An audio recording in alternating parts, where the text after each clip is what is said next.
Che noia qui al bar, che noia la sera a vedersi qui al bar. Che noia qui al bar. Come entro ci trovo il Maffini che è sempre depresso, fra un sospiro un lamento un espresso, ha negli occhi l'infelicità. L'infelicità. Poi c'è l'Aldo, i Turchetti e il Carmelo e un balordo che chiamano Dante, dice lui che fa il rappresentante di che cosa? Nessuno lo sa. Ma per fortuna che c'è il Riccardo che da solo gioca al biliardo, non è di grande compagnia, ma è il più simpatico che ci sia. Ma per fortuna che c'è il Riccardo che da solo gioca al biliardo, non è di grande compagnia, ma è il più simpatico che ci sia. Che noia qui al bar, che noia la sera a vedersi qui al bar. Che noia qui al bar.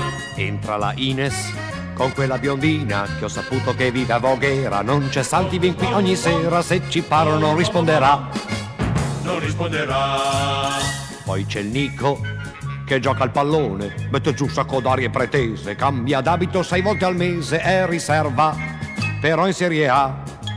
Ma per fortuna che c'è il Riccardo che da solo gioca al biliardo, non è di grande compagnia, ma è il più simpatico che ci sia. Ma per fortuna che c'è il Riccardo che da solo gioca al biliardo, non è di grande compagnia, ma è il più simpatico che ci sia.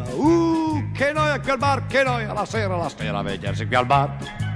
Che noia qui al bar. In saletta il Rasterramino, puntuali sono lì dalle 9, sempre i soliti, mai facce nuove, Dio che noia la sera qui al bar.